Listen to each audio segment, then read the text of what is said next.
Good morning.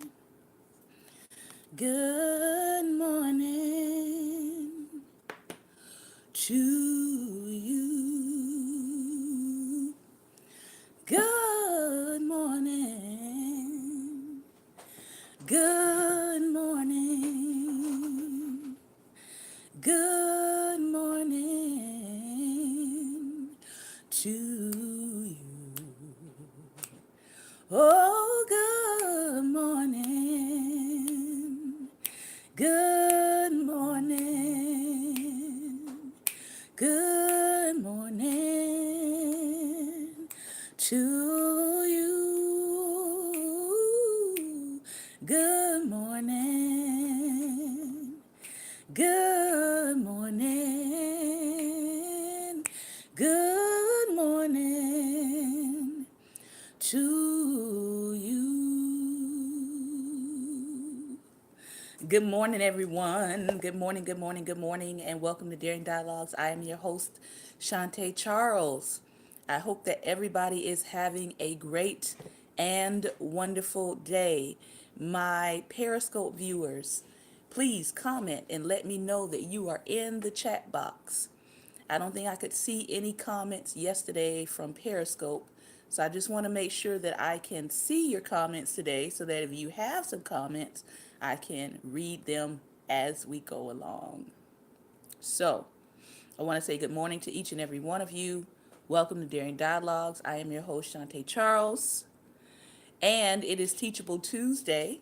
As you all know, Teachable Tuesday is mainly our day to talk about history, primarily Black history. But today is also Dr. Martin Luther King Jr.'s birthday, his official birthday. We know that the MLK holiday, it seems like they keep setting it farther and farther away from his actual birthday, which is today, January 15th. But we know that the holiday is going to be next Monday, I believe. And some places of employment take that day off and some don't. Many times people use it as a day of service to their community. So sometimes people go out and they clean up their community. Some people serve the homeless, some people plant trees, some people, basically you do some kind of service oriented event to remember Martin Luther King's desire and his goal of service to mankind, service to humanity, and service to mankind. So, hopefully, I'll be out doing something Monday after our broadcast on next week. So, we have a lot to talk about. Do have an announcement for you. Trying to make sure that all of our Periscope viewers are coming in. I see them coming in and coming out, so I'm not sure what's going on. I may have to restart the Periscope if I don't see any people able to comment. So, Lady Ilana, if you will hang tight for me, I'm going to try to restart the Periscope because I want to make sure that people can get in and comment. All right, Periscope viewers, I'll be right back in 10 seconds. So let me see what is going on here and see if I can fix it. Yep, I need to fix it. All right.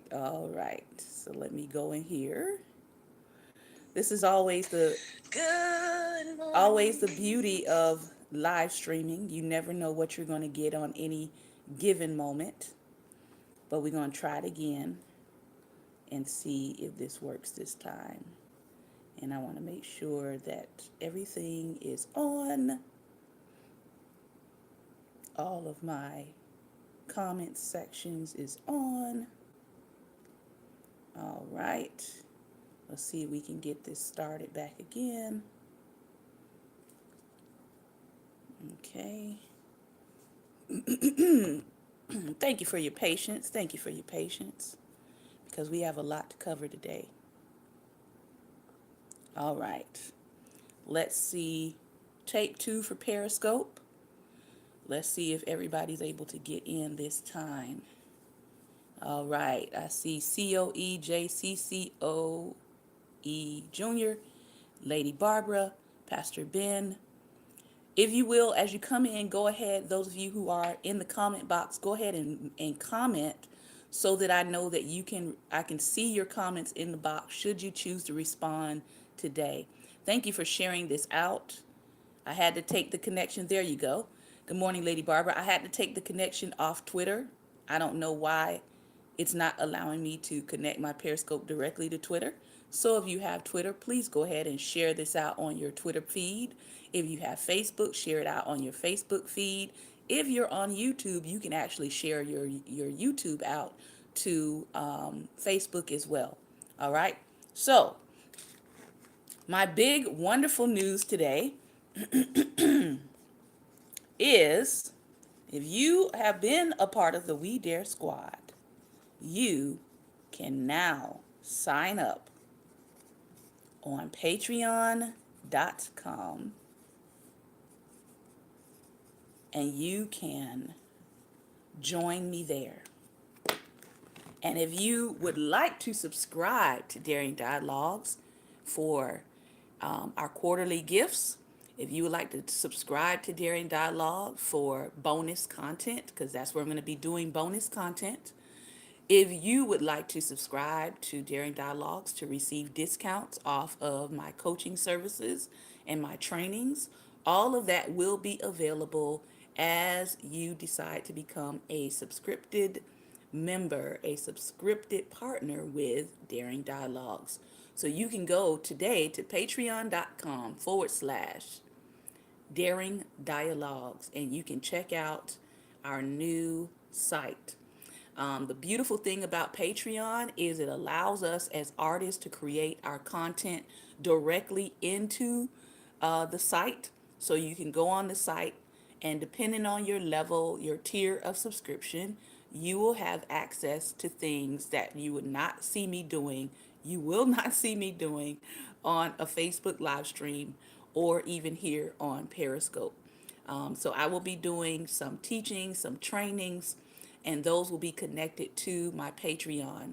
So I want to encourage you, if you're already a We Dare Squad member, you can sign up under the We Dare Squad subscription.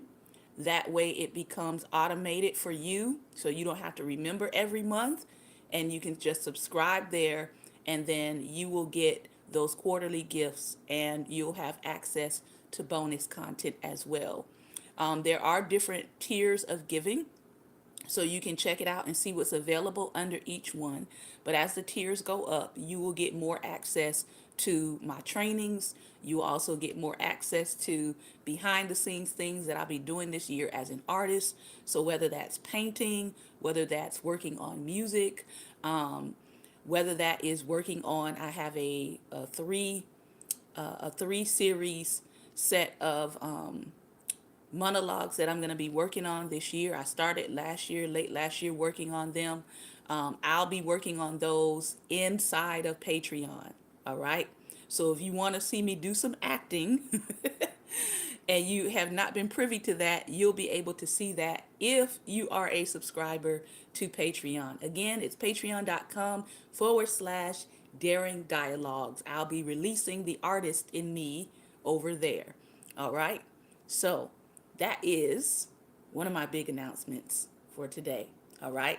I'm actually going to start tonight. I'm going to do some bonus content tonight with our series that we're starting today. This particular readings that we're doing today, I will read more in depth in Patreon. So join Patreon. You can also get it with the app. It's on Apple and Android. And it is Patreon, Patreon. All right. Patreon.com/ Daring Dialogues. If you're already a We Dare Squad member, it just helps you to streamline that and makes it easier for you to do the monthly subscription. All right. We Dare Squad members are already getting those initial quarterly gifts, and they've been getting them for a while now. All right. So if you want to join, you want to partner with me, You appreciate what we're doing here with Daring Dialogues. You want to see this expand. This is where it starts. Before there was an Oprah, there was little Oprah Jr. All right. Oprah had to have supporters. Oprah had to have backers to get where she is today. And if you want to be a part of the ground level, here's where you do it. All right. So let's talk all things MLK today. I have 5 books, which means I cannot read every single book here. But again, I will be uploading bonus content to patreon.com today. So I'm going to take you a little through each one of these books because I kind of set them in order.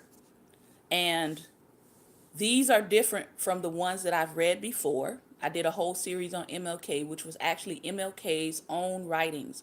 All of these books are talking about Martin Luther King from the perspective of people who knew him. All right. So we're going to start in The Seminarian. This is actually based on a few years of MLK's life as he was in seminary. Okay. Then we have Death of a King, the real story of Dr. Martin Luther King Jr.'s final year. We're going to read from there. Then we have Redemption, Martin Luther King Jr.'s last 31 hours. Then we have Killing King, racial terrorist James Earl Ray and the plot to assassinate Martin Luther King Jr. I'll hold these up again as we start reading for those of you who are like me, who are deeply interested in the life of Martin Luther King and understanding him and his process and things that he went through so that we don't repeat some of the same mistakes. And then lastly, Waking from the Dream, the struggle for civil rights. All right. Waking from the Dream, the struggle for civil rights in the shadow of Martin Luther King Jr. So this is where we are today. And again, if you want to catch the bonus content, you can sign up to patreon.com/daring dialogues. Again, Patreon has an app that is available in the Apple Store or the Google Play Store if you have Android. The Seminarian, Martin Luther King Jr. comes of age. Martin Luther King Jr. was a cautious 19-year-old rookie preacher when he left Atlanta, Georgia to attend divinity school up north. At Crozer Theological Seminary, King, or ML, then immediately found himself surrounded by a white staff and white professors. Even his dorm room had once been used by wounded Confederate soldiers during the Civil War. In addition, his fellow seminarians were almost all older. Some were soldiers who had fought in World War II. Others were pacifists who had chosen jail instead of enlisting. MLK was facing challenges he'd barely dreamed of. A prankster and a late-night chain-smoking pool player, ML soon fell in love with a white woman, all the while adjusting to life in an integrated student body and facing discrimination from locals in the surrounding town of Chester, Pennsylvania. In class, ML performed well, though he demonstrated a habit of plagiarizing that continued throughout his academic career. But he was helped by friends with fellow seminarians and the mentorship of Reverend J. Pius Barber. In his 3 years at Crozer between 1948 and 1951, King delivered dozens of sermons around the Philadelphia area, had a gun pointed at him twice, played on the basketball team, and eventually became student body president. These experiences shaped him into a man ready to take on even greater challenges. So I know that what I just read is probably not your average MLK story, right? It's not what we learned about him in school, right? So this book is definitely interesting, and I've been reading through some of it. And I'm just going to give you a little bit of the note to the reader and a little bit of the prologue, and then we're going to move on to the second book. As I said, we have 5 books that's going to just kind of give us little snapshots into MLK. This one in particular is talking about him as a seminarian. So if you want to know about Martin Luther King's college years as a college seminarian, pick up this book. 26 years and 10 months. That's how old Martin Luther King Jr. was on December 5th, 1955, the day the Montgomery, Alabama civic activist Rufus Lewis nominated him to be president of the newly formed Montgomery Improvement Association. By then, King was a husband and father and a reverend with a doctorate. And and Lewis saw his Dexter Avenue Baptist pastor just the right mix to appeal to the black community, even if King seemed more like a boy than a man in appearance. Lewis's nomination during the afternoon meeting marked a turning point.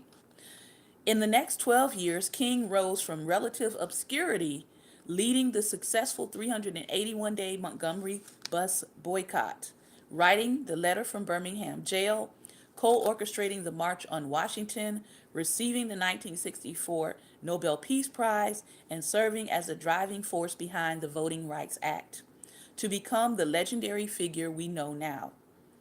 The seminarian is not about his 12-year period in Martin Luther King's life, about which was so much has already been written. Instead, it focuses on his formative time before his rise to prominence, specifically the 3 years he spent studying at Crozer Theological Seminary in Chester, Pennsylvania, between 1948 and 1951. So this book is only a snapshot of those 3 years in seminary. Biographers and historians have described these years briefly, but never fully. In fact, they have detailed very little about King's day-to-day life pre-Montgomery. So much of this book is laid out chronologically, turn by turn, and will be new information not just to the general reading public, but also to researchers who are eager to learn more about King's life before the boycott. It will explore fully for the first time the contributions of many figures who contributed to King's development as a young man. Individuals such as Reverend Barber, Walter McCall, Horace Whitaker, Betty Mowatz, Kenneth Smith, and Marcus Wood. Throughout this book, I refer to King as ML, the nickname by which his family and most of his friends called him. Though he also went by other names, I chose to use ML because it suggests a more informal and personal perspective on King while also of evoking his common name MLK. This is in keeping with my larger goal of showing the connections between the young man he was at the time and the icon he would eventually become. Some readers may be surprised by exactly how young ML was when he entered his first year at Crozer, a college graduate at only 19 years of age because he started at Morehouse at 15. He skipped the ninth and 12th grades of high school, due not to incredible academic performance, but to fortuitous timing. When the Atlanta Laboratory School closed down in his ninth grade year, 13-year-old ML was allowed to enter Booker T. Washington High School as a 10th grader.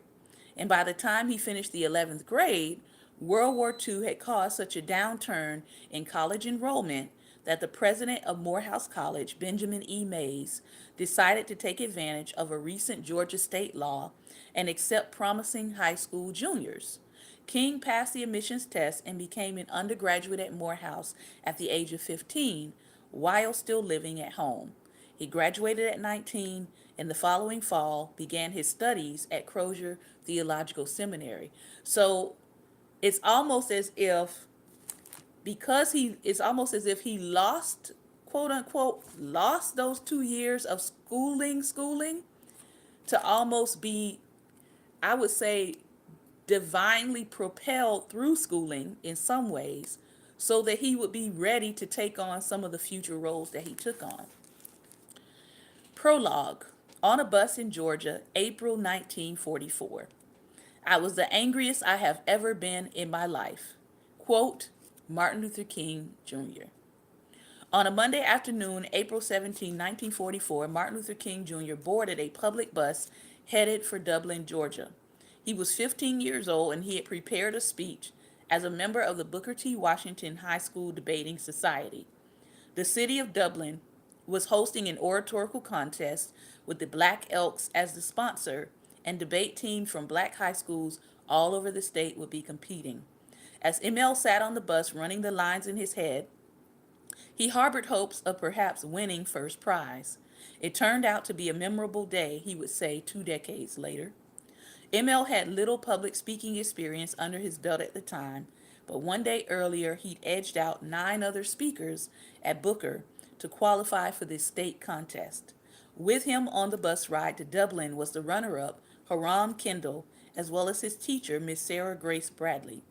The title of ML's speech was The Negro and the Constitution, and with Miss Bradley's help, he had honed the grammar and rhythm of the speech to a fine point to be complemented by his newly developed baritone voice. Now all he had to do was deliver that speech with authority and conviction.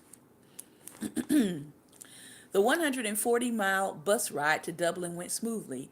Hiram and ML made their way into Dublin's first historic Baptist church, where they joined other participants, 2 more young men and 4 young women, and waited for their turn behind First Baptist pulpit that night. Although the setting was explicitly Christian, their speeches weren't required to be. Indeed, the speech ML had prepared was not particularly religious. At this point in his life, he had little desire to follow in the footsteps of his father and grandfather and become a preacher. Still, at an early age, ML knew he had a gift for the spoken word, one nurtured by his experiences at Ebenezer Baptist Church, where his father was the pastor and his mother the organist and choir director.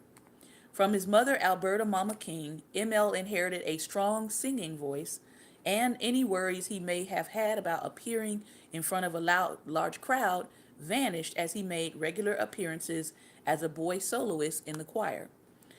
His father, Martin Luther King Sr., Daddy King, taught his son by example. Week after week after week, ML listened to him pound the pulpit with his fists, sermonizing the congregation into a frenzy. In 15-year-old ML, these two parental dynamics, harmony and authority, were beginning to synthesize to the benefit of his oratory skills. When ML's turn came, he stepped up to the pulpit and started his speech. 24 hours earlier, he'd given the same address to a hometown audience, but this crowd was different. Besides Miss Bradley and Hiram, the rest were strangers, including a timekeeper who would hold him to the predetermined limit. Pushing away any distraction, he started. Negroes were first brought to America in 1620, when England legalized slavery both in England and the colonies in America. The institution grew and thrived for about 150 years upon the backs of these black men. The empire of King Cotton was built, and the Southland maintained a status of life and hospitality distinctly its own and not anywhere else. On January 1st, 1863, the proclamation emancipating the slaves, which had been decreed by President Lincoln in September, took effect. Millions of Negroes faced the rising sun of a new day begun. Did they have habits of thrift or principles of honesty and integrity? Only a few, for their teachings and duties had been but 2 activities: love of master, right or wrong, good or bad, and loyalty to the work. What was to be the place for such men in the reconstruction of the South?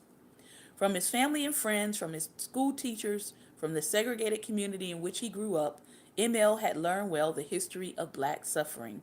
The audience in front of him knew it well too, but ML's speech wasn't simply a historical retelling. He said this: Black America still wears chains. The finest Negro is at the mercy of the meanest white man. Even winners of our highest honors face the class color bar. ML offered as an example the famous African American singer Marian Anderson, who could sing with tears in her eyes in front of the Lincoln Memorial as 75,000 people listened with hope in their hearts. Yet, she could not spend the night in any good hotel in America or be served in many of the public restaurants in her home city, even after it has declared her to be its very best citizen.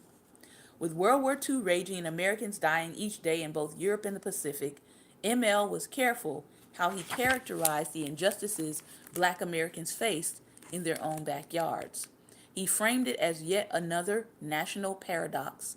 As we gird ourselves to defend democracy from foreign attacks, let us see to it that increasingly at home we give fair play and free opportunity for all people. ML had absorbed one more crucial lesson from listening to his father and other local preachers the importance of a strong ending.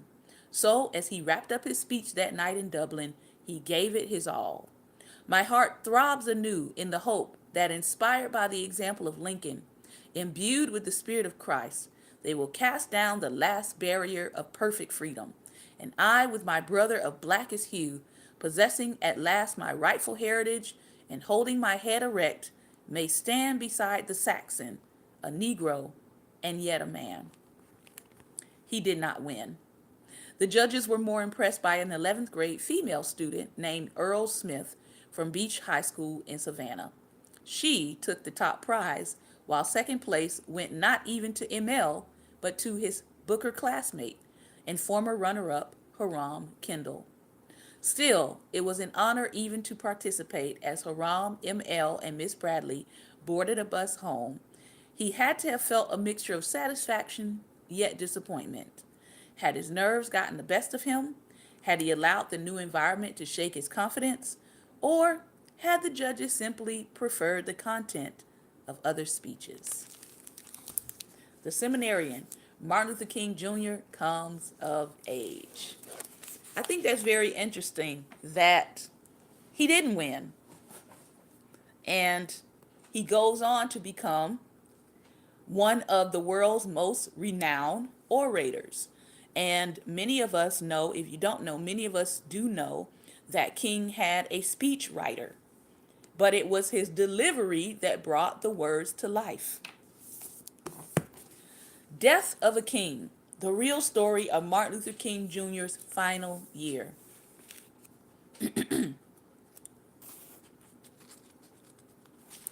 New York Times best-selling author and award-winning broadcaster Tavis Smiley recounts the final 365 days of King's life, revealing the minister's tribulations and trials, denunciations by the press, rejection by the president, dismissal by the country's black middle class and militants, assaults on his character, ideology, and political tactics between April 1967 and 1968.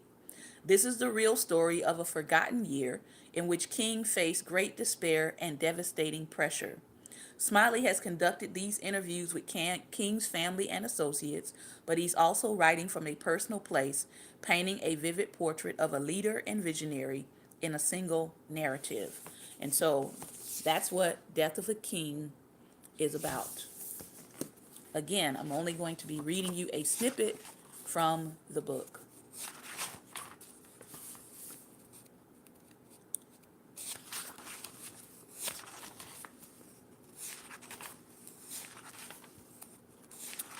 Part 1, 4 seasons, spring, summer, fall, and winter. Chapter 1, Vocation of Agony. On Tuesday, April 4th, 1967, Doc, as he was now called, sits in his suite at the Americana Hotel in Midtown Manhattan, realizing that everything about his public life is about to change. The moment of truth, Doc's truth, has arrived. An hour from now, he stands in the pulpit of the August Riverside Church. He will face a congregation of 4,000 people prepared to hang onto his every word. His mind is made up. He knows what he has to do, but his conviction, no matter how deep, cannot drown out the dissenting voices that clamor inside his head. These voices are more than mere phantoms. They reflect the views of the majority of his supporters. These voices, though now silent assaults, were once spoken aloud with feverish certainty. Because everybody seems to want to figure out, if this man was so loved, why did we allow, as a nation, why did we kind of allow him to be set up for this assassination?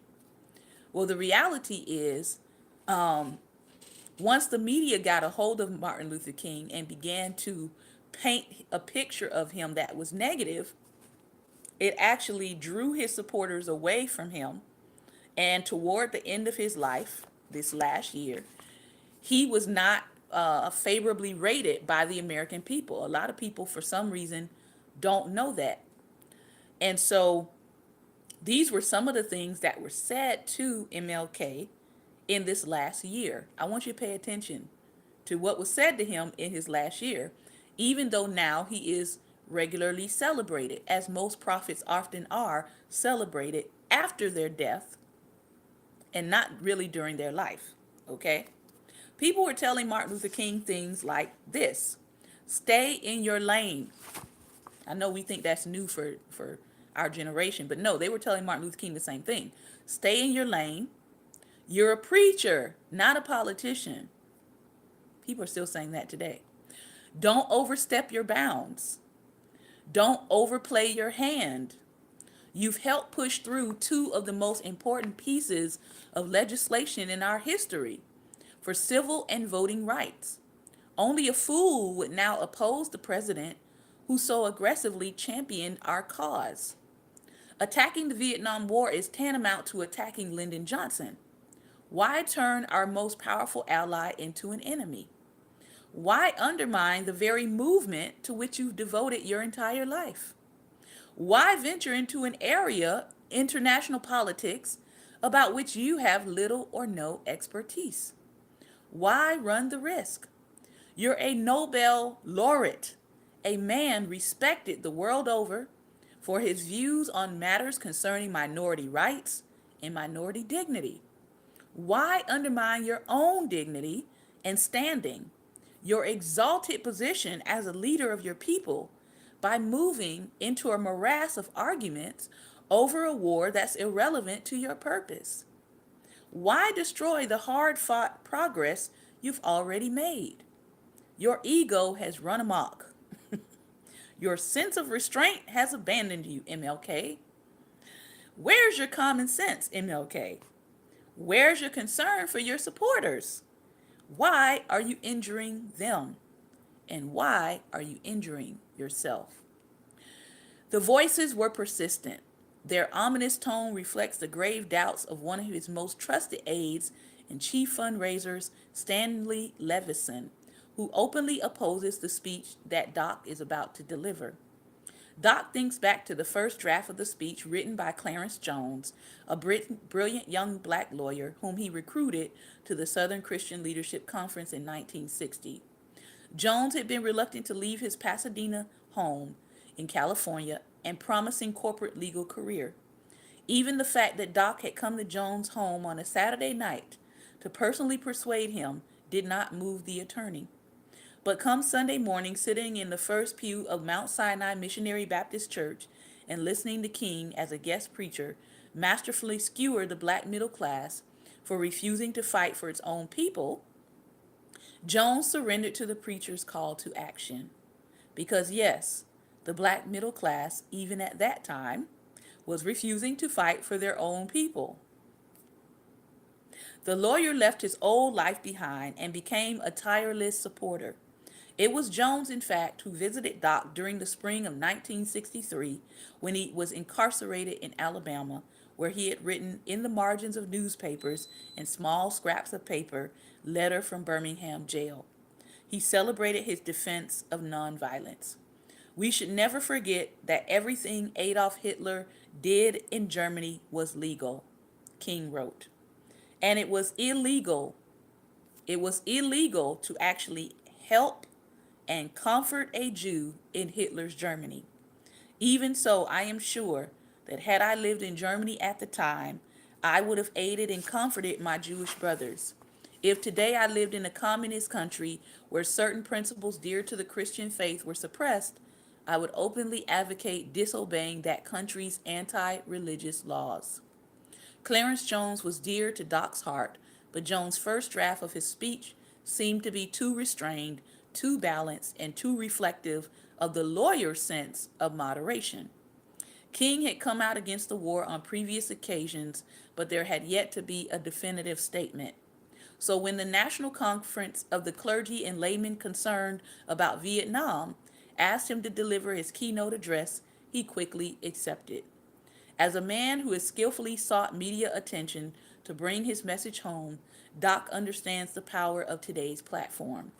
Riding in the back of the car as the winds took it through its city's swarming streets, he remembers a few months back when flipping through a magazine at an airport restaurant, he stopped at a photograph showing the horrific effects of the attacks that were happening to the Vietnamese children.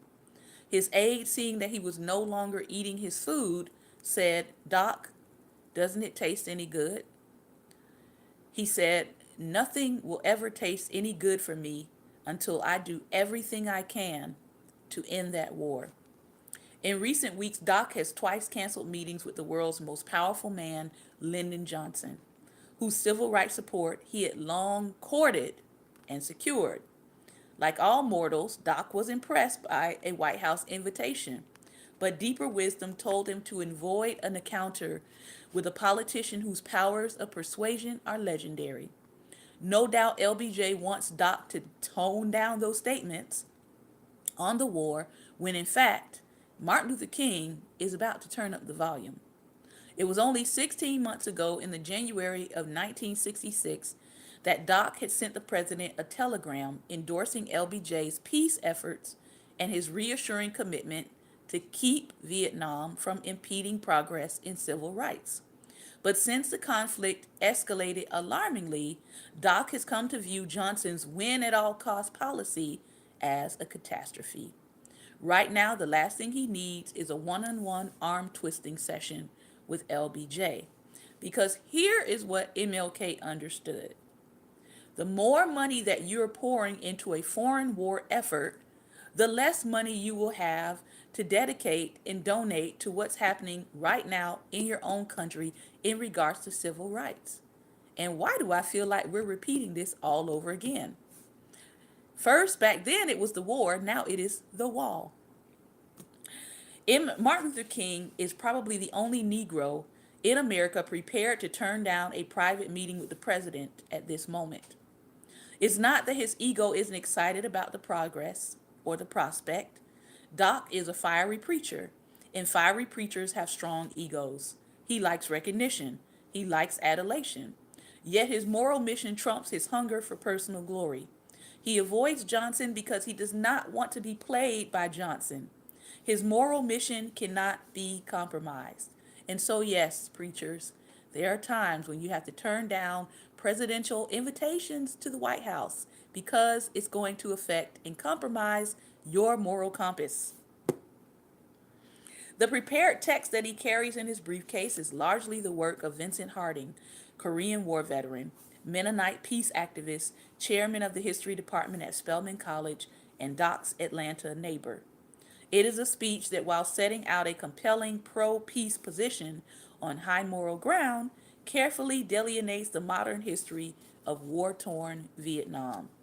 As Doc arrives at 120th Street and Riverside Drive and looks out at the great Gothic edifice, his mind goes to the ironies of the moment.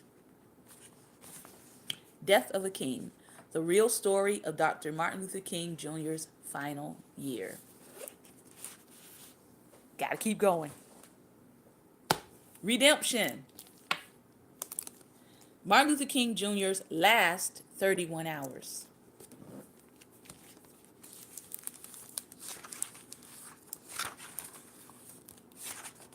And really, I don't think I'm going to be able to get through anything here but the preface for the book.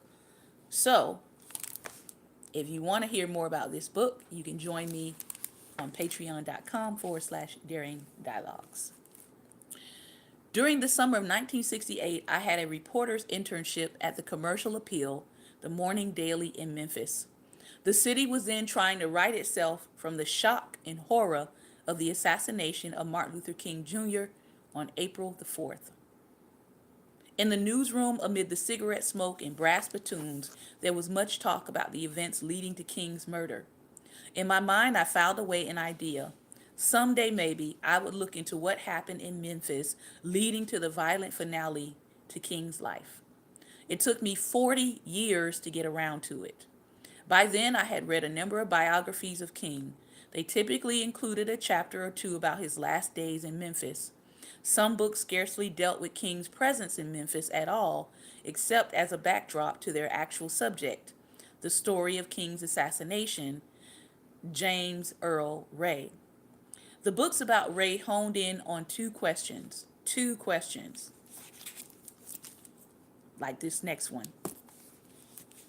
Why did he kill King? And did he conspire with others in a plot to assassinate him? Exhaustive investigations by the FBI, a task force of the Justice Department, the U.S. House Select Committee on Assassinations, and authors such as George McMillan and Gerald Posner were never able to nail down a definite motive. However, this new book just came out and it's going to talk about motive here. Why Ray killed King probably will always remain a mystery. Not anymore. He was a virulent racist. Perhaps that was motive enough. The House panel relied on circumstantial evidence to conclude vaguely that there likely was a conspiracy. It pointed to Ray's brothers, John and Jerry, as possible co-conspirators, but no clear-cut proof of a conspiracy had ever emerged. The published accounts dealing with Memphis followed a broad storyline. They told how by April 1968, King was pursuing perhaps the most ambitious undertaking of his life, the Poor People's Campaign, which has now been resurrected by Dr. William Barber, who is another preacher who has resurrected the Poor People's Campaign along with his Moral Monday campaign. All right? No longer was he seeking only an end to racial segregation and discrimination, in other words, stay in your lane, the cause that had consumed him for more than a decade. He was striving to end poverty in America once and for all. Now, let me help some of our activist friends out here. People will tolerate a lot of your activism until you start touching their money. When you start touching on the subject of their money, how much money they're going to have, how much money they're not going to have, how they're going to spend their money, if they have to give away their money, the distribution of their money, then you start upsetting some people. And that is what happened with MLK.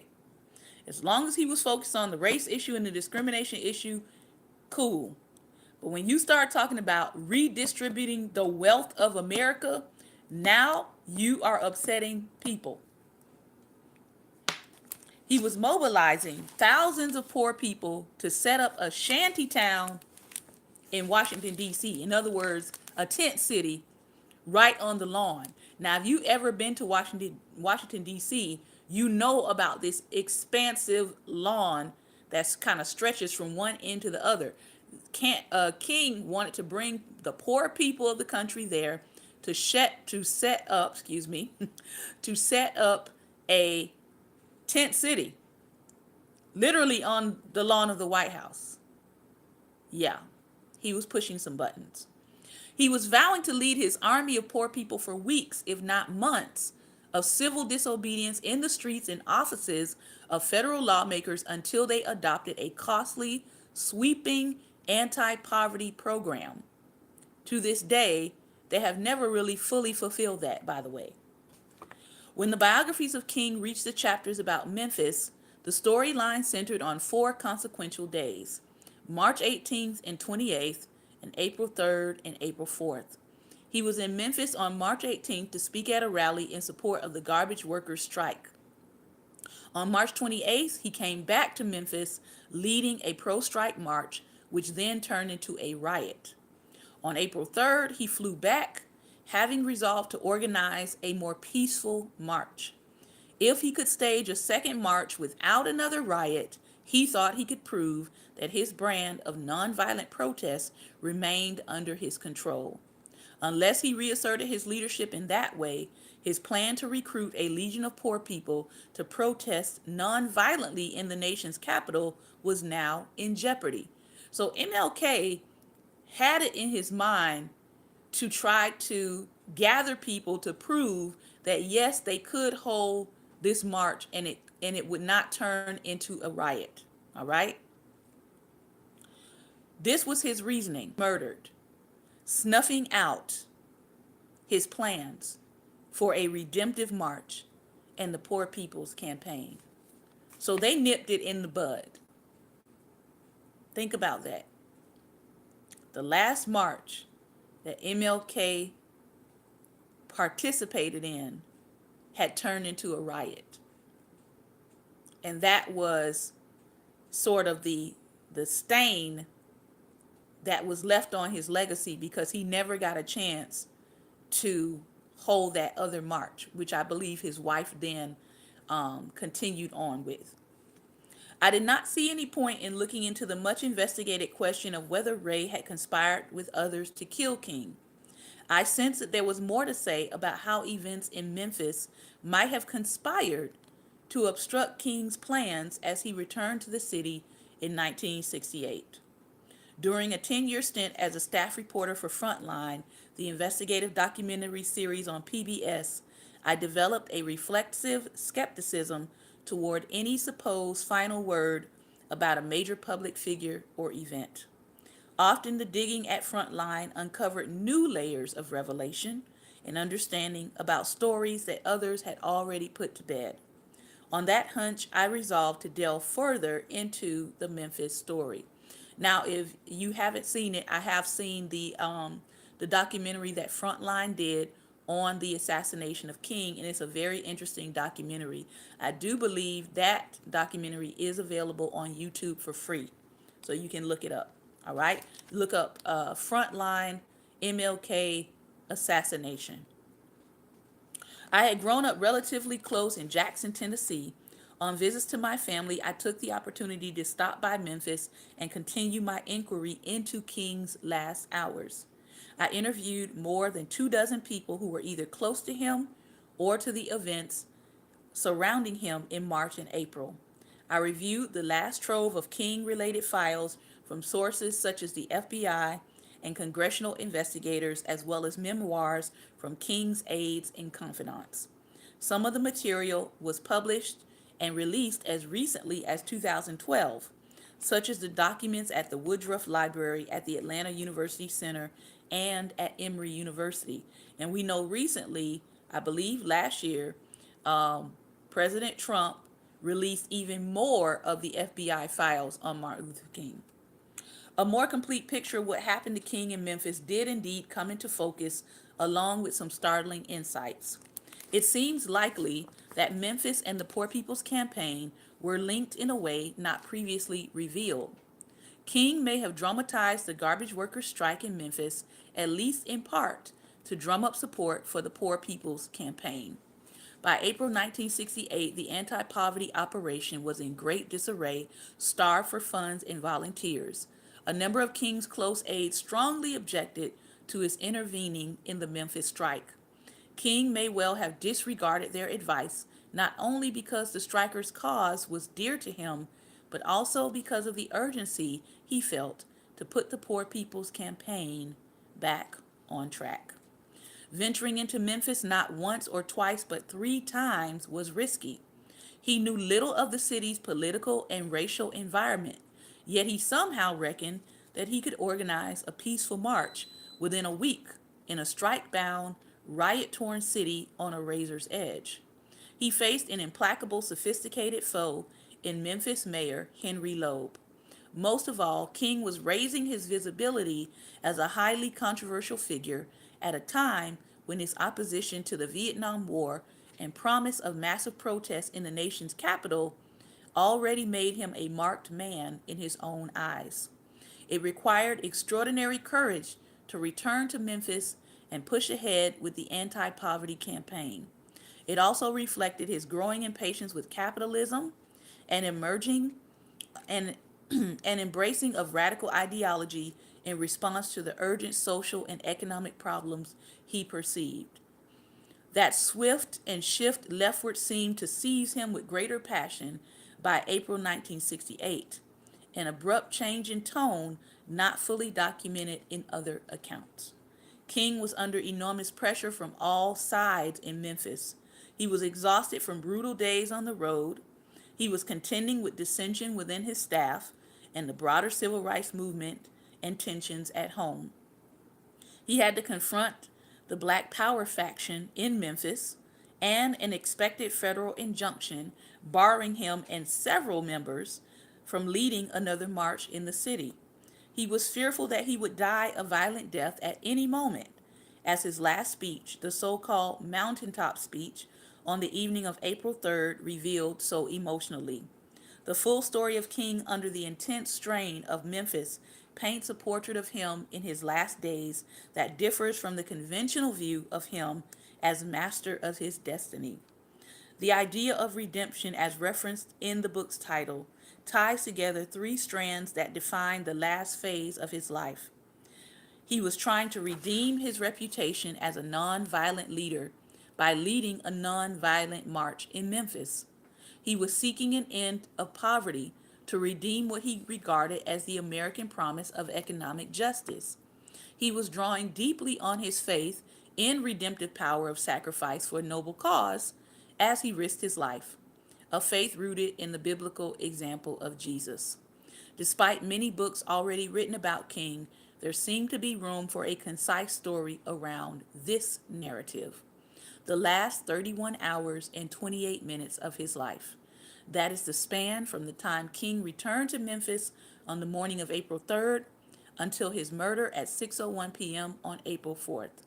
Unlike other books that cover King and Memphis, this one explores not just his movements, but also Ray's during the same time period. It examines how a bumbling convict could have pulled off the assassination of the nation's foremost civil rights leader. This book is a close-up view of King as he struggled against enormous odds to end poverty in America. It is a view of him as he sought desperately to recover from a riot that threatened to subvert his cause, the Poor People's Campaign.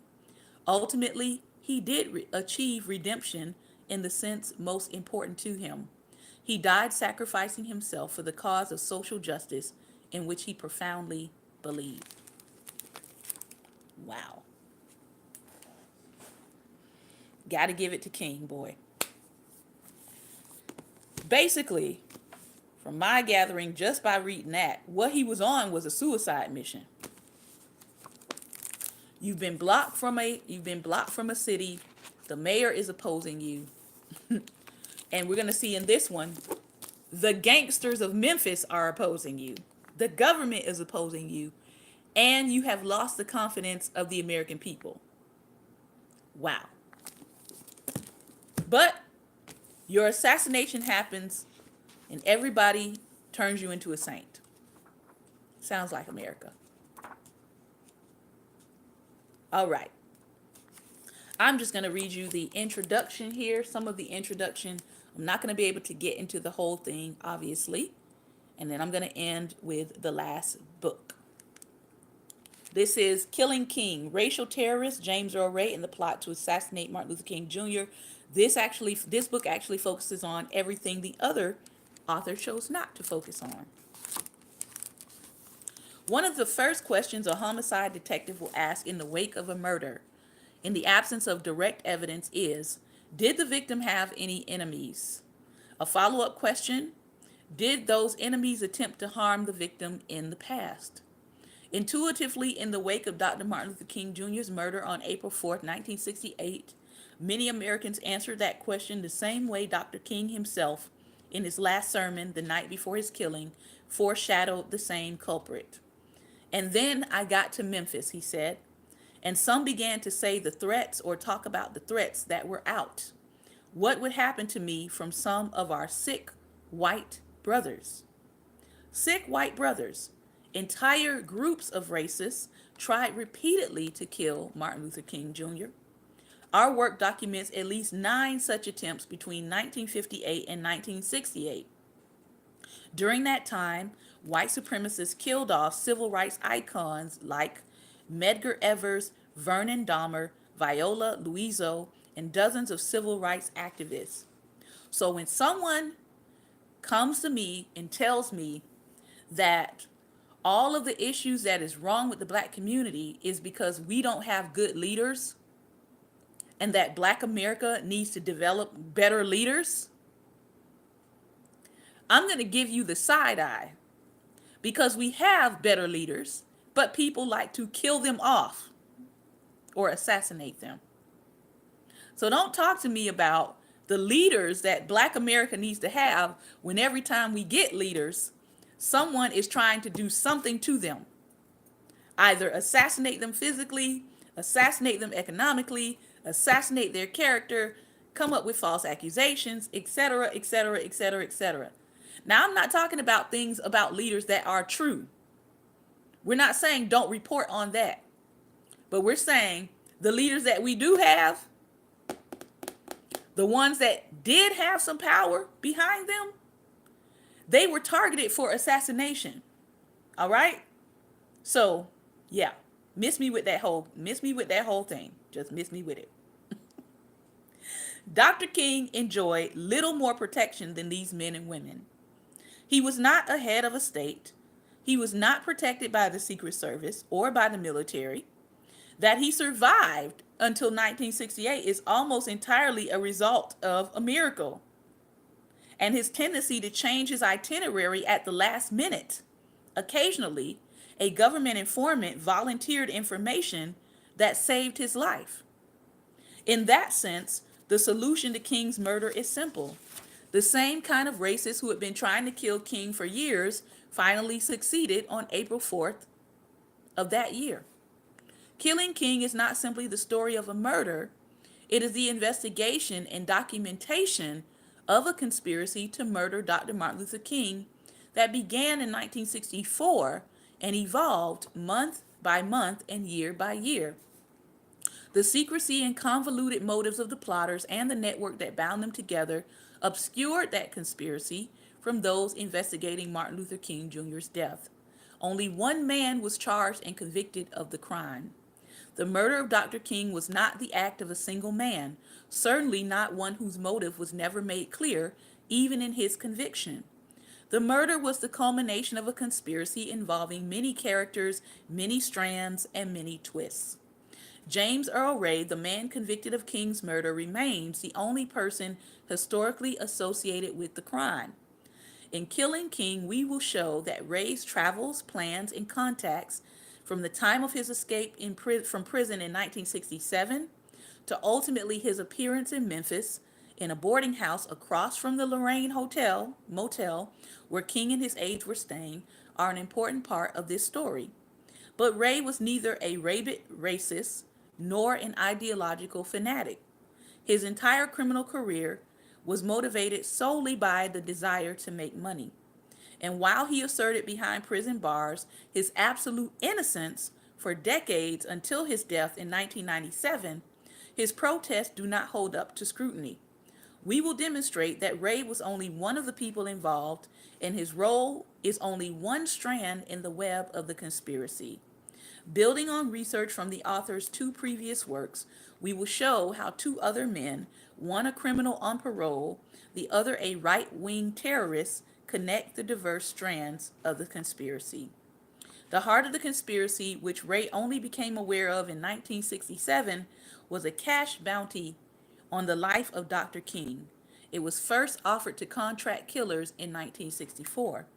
The first person to take that offer belonged to the Dixie Mafia, a group we will be exploring in detail. That man and certain of his associates first engaged the bounty sponsors, who were violent white supremacists, in 1964. But these would-be patrons struggled to come up with the cash to make good on the offer. We will trace the connections between the Dixie Mafia criminals and white supremacists from the time of the bounty's first appearance in Jackson, Mississippi in 1964, onward into the federal prisons in 1967, then across the nation from California through Mississippi and Georgia, and ultimately to Memphis, Tennessee, and Dr. King's death. Beyond the King bounty, the Dixie Mafia, and James Earl Ray, we will also follow two other major strands in this conspiracy. The first involves members in the White Knights of the Ku Klux Klan of Mississippi who pursued King's murder and committed other racial and religious terrorist acts over those 4 years. Ultimately, it would be members of this group, under intense FBI pressure and with several members already scheduled to serve prison sentences, who would reach out to career criminals to accomplish what they could not do themselves. I have to read this last section, and then I'm going to, if you all will allow me, I'll go over about 5 to 6 minutes to give you a little bit of the last book. Because I have to read this because I have been teaching on this ideology for quite a bit of time, and people in the Christian community are not paying attention to it. A new ideology came to unite a small subset of the most devoted and influential members of these groups in ways that have not been adequately explored by historians. We explore a set of unsettling apocalyptic religious beliefs known as Christian identity, which linked the leaders of the White Knights with the fellow religious radicals across the nation. From the home of Christian identity in Los Angeles through a social network of his followers all the way into the Deep South. That racist network enabled the conspiracy in several ways and ultimately raised and helped transport the money that was needed to draw career criminals into the plot against King. To fully comprehend the King conspiracy, it is necessary to understand the motives, the characters, and the abilities of the people within that network that, believe it or not, are still at work today. These are the same people who marched in Charlottesville, where Heather Heyer was murdered. Same network. That particularly applies to the Christian identity leaders who used the White Knights for their own covert purpose, one unknown to many within the White Knights, and fully understood and appreciated only by a handful within its inner circle. If you want to read more about Christian identity, you can go to the Southern Poverty Leadership Center, I think it is, SPLC.org, and they have a whole section on Christian identity. I keep trying to tell some of us that some of these well-known preachers that some of you all love so much that you can't understand why they're so in love with Trump, they're Christian identitarians. Just understand that. They're not Christian as you suppose. They're white supremacists, and their religion is Christian identity. It's not Christianity. And I'm going to keep saying that until we get it through our heads. All right? Some of these preachers are Christian identitarians. If they believe in the doctrines of dominionism and British Israelism, those are both linked to Christian identitarianism. If you're a preacher, I'm going to need you to go and study Christian identity so you can understand that some of the people you're talking to and calling your brethren are not your brethren. All right. I'm going to read a couple of sentences from this one. And then again, I will be going and reading some of these books in detail inside of the Patreon site. So if you sign up for Patreon, you will get some of the bonus content. All right. Waking from the Dream, The Struggle for Civil Rights in the Shadow of Martin Luther King Jr. by David L. Chappelle. This is not Dave Chappelle, the comedian. This is another writer. All right. 2 minutes. 2 minutes. Martin Luther King Jr.'s assassination marks a great turning point in American memory. In retrospect, his death often appears to be tragic, sudden end of the triumphal story of progress in civil rights, a story that Americans associate with King's career. After the major victories of the civil rights movement in the mid-1960s, most Americans remember a dreary story from that point forward. A story of dire rhetoric over incremental bureaucratic and judicial changes in affirmative action, racial redistricting punctuated by random flare-ups, such as the Atlanta riot of 1980, the Rodney King beating and subsequent Los Angeles riot of 1992, and the O.J. Simpson trial of 1995. There is no heroic narrative of those post-King years to match the narrative that unfolded in the King years. No tendency of the plot to run from dramatic showdowns in the street to redemptive national legislation. There's no pattern of exposing evils leading to crisis, leading to remedial steps. In other words, there is no rhythm like the one that appeared to propel events from Montgomery to Selma in the 1950s and 60s, a rhythm of long, unrequited hope, of freedom finally resolving in national recognition and substantial fulfillment. After the unraveling of the movement, the times have no trajectory ever being corrected toward redemption of the full promise of American life, liberty and justice for all. The post-King years in the history of race rights, and freedom appear rather to lurch aimlessly, the movement directionless, if not entirely stagnant. I attempt to take a fresh look at the post King era, several episodes that have emerged as uniquely revealing, misunderstood, and undervalued in our history.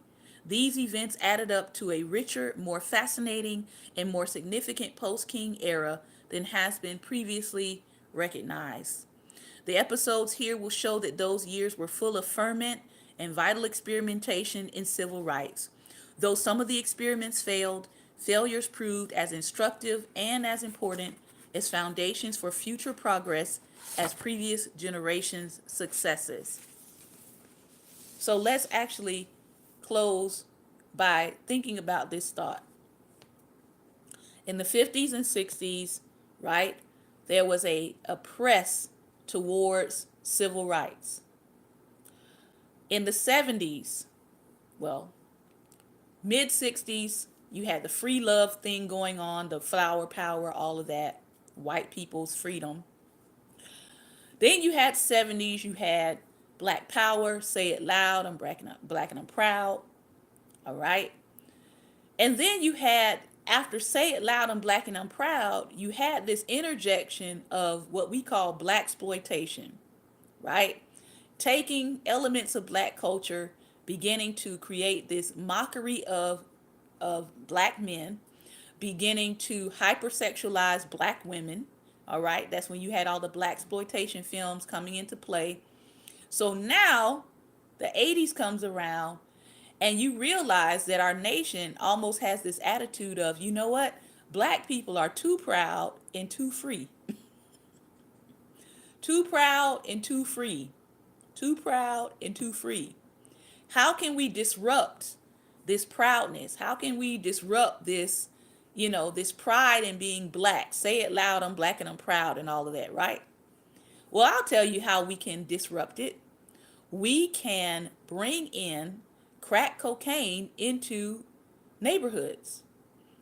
We can bring in crack cocaine, and we can bring in lots of arms and ammunition into these neighborhoods of the black and the proud and the too free Negro.